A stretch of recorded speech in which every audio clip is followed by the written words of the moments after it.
effective just to stay healthy, not necessarily to look a certain way, but then also, hey, what comes along with that is that release, the hormones that kick in when you work out. You feel really good. And several people that I have, they come in, because they have a lot of stuff going on in their personal lives, and they're so happy to be here because it just feels so good, and the stress, they're just allowed to let that come out, as they work out, and then after they just feel great.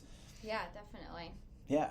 So we got some information here, folks, on the actual research of depression and the effects of exercise, and in particular strength training as well, because we think often about cardiovascular exercise like running and stuff because it's maybe one of the most easily accessible things you can do, because you don't have to have a gym membership or any super special equipment, maybe outside of some running shoes.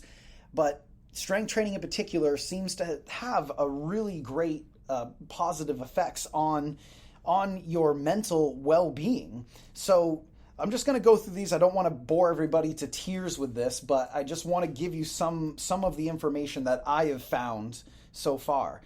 So there's a large meta-analysis of 33 randomized control trials, and this had a total of over 1,800 depressed patients. And they found that resistance training had a mean effect size of 0.66 on reducing depressive symptoms, which I guess is somewhat close to medication and psychotherapy in its effectiveness. Not quite as much, but to give you a little bit, because what does 0.66 standard deviations mean? Well, it takes about 2 to 3 to get somebody to in recovery or in remission of their depression. So right there, we see right off the bat a good size amount of studies, because this is a meta-analysis of other studies, is showing us that strength training is reducing the symptoms of depression. So there's a lot of positive things. So another one, a large meta-analysis. So this is 27 randomized control trials, over 1,400 clinically depressed adults, effect size of 0.96 for strength training that to decrease depressive symptoms. So even higher in this one. And then endurance training of 10 minutes or more had an effect size of 0.62. So still a decent amount, but strength training seemed to have a larger effect size. And then 3 studies that combine strength and HIIT training, so high intensity interval training. We see 17,000 adults. So this was looking at a large amount of people, and it was a combination of strength and HIIT. And it was associated with the least likelihood of depressed symptoms when compared to just HIIT training or just strength training alone. So they had different groups of people, and they found the combination of strength training and HIIT training was the most effective. And then finally, a cross-sectional study. This was over 5,000 women, Australian women, and that saw also a combination of strength and aerobic exercise yielded lower probabilities of depression more than aerobic exercise alone.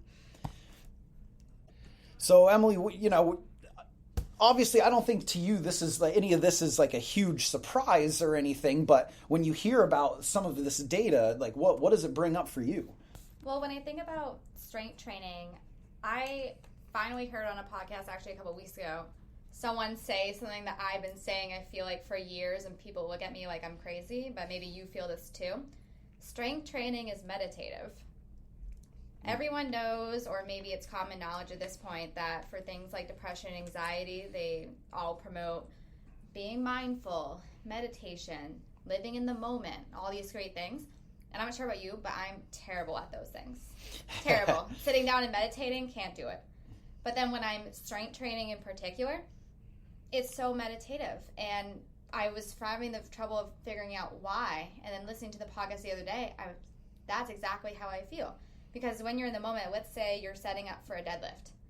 If you are thinking about anything besides that deadlift in that moment, the likelihood of you either missing the lift or hurting yourself is so much higher. And it's almost like a body scan when you go through it. If you've deadlifted before, you know that there are a lot of different cues and things that you need to think about besides just pulling a bar off the floor. So you're thinking about, where is the weight distribution in your feet? How are your knees? How is like the spine? Are you tilting your tailbone? Are you pulling your shoulders down and back? Where's your head looking? How is your breathing? There's so many other things too, and it's almost like a little body scan we run ourselves through. Mm-hmm. Yeah, so I mean that directly puts you in that moment, because you have to be aware of your surroundings so you're safe. You have to be aware of where your body is in space. You need to be thinking about that moment.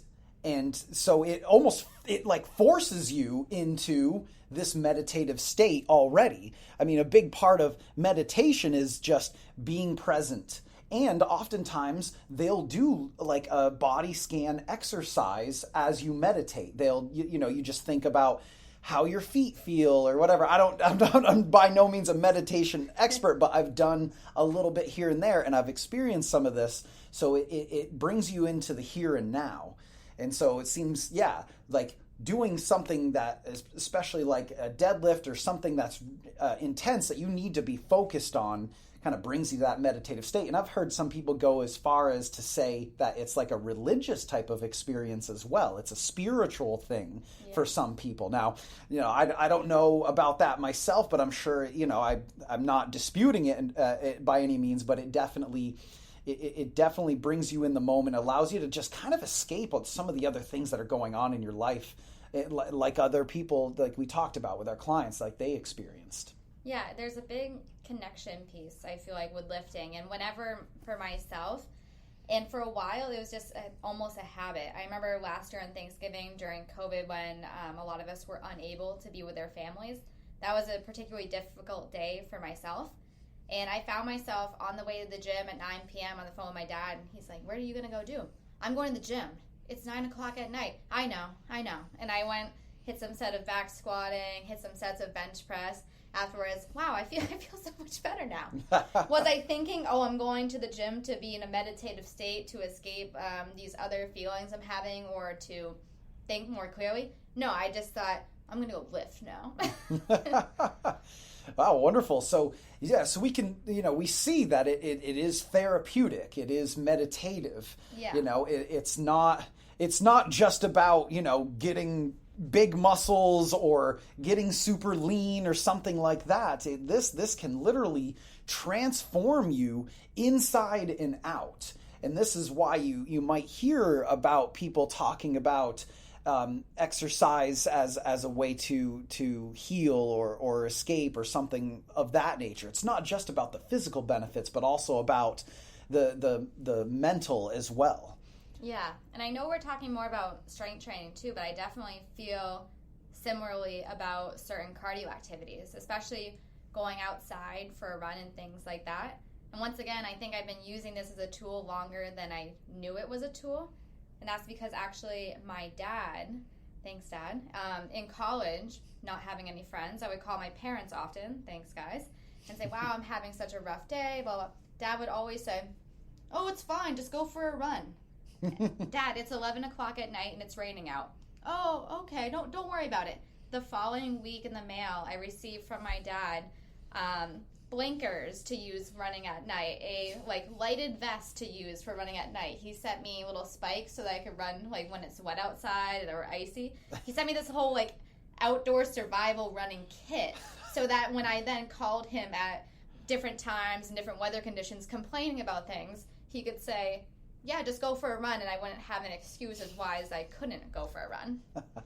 Other than maybe it's 1 o'clock in the morning or something, perhaps. But hey, that's a pretty awesome dad right there. Sends you all the stuff, no excuses. That's great. And so you hear about it with all sorts of activities. So running, runners talk about the runner's high all the time, and also just being outside in nature as well can be really therapeutic for a lot of people as well. So if you're running outside, you're doing a trail run in the woods or even just out on some back road or something, also a very, very therapeutic as well, not just the run itself. Yeah, to be outside. Well, and I think too with running in particular, I haven't been able to run as much over the last few months because of an injury. And every time I've been to a point where I'm really anxious, I'm like, oh, like I'm itching to go for a run. And I think the reason why, this is more so a personal theory, so I don't have the science to back this up.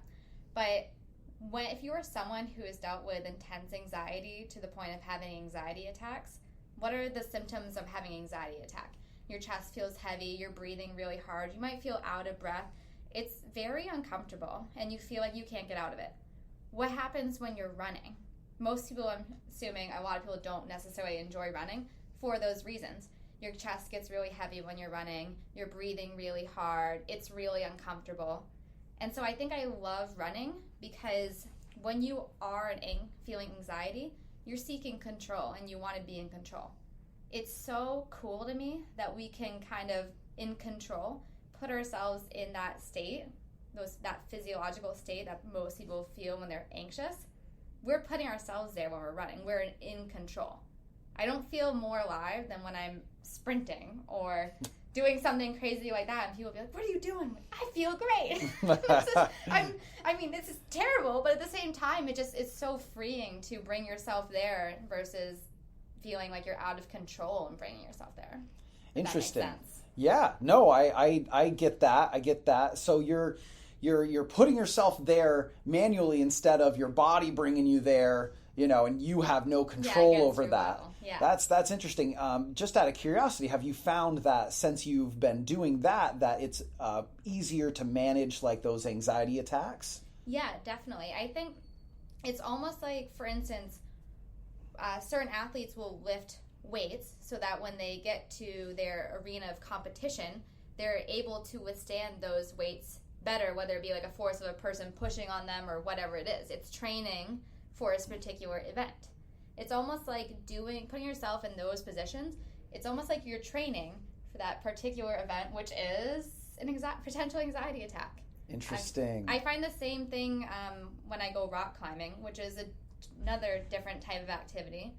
But when you're up on the wall, even if you're attached to a rope and you know that, okay, if I fall off the wall, whoever's down there is hopefully going to catch me, it's still anxiety ridden. You're still way up there. You're looking down. Ooh, shouldn't look down. You're looking up. There's 27 different places you could put just your left hand. It's like an intense version of Twister where you're vertical instead of horizontally on the ground. And so there's a lot of anxiety there. And sometimes I'll be up on the wall and I'll recognize, wow, I'm anxious and I put myself here. Let's practice how to work through feeling this way in a safe place where I know at the end of the day, nothing bad is going to happen to me right now. Mm-hmm. So, it's a training for anxiety.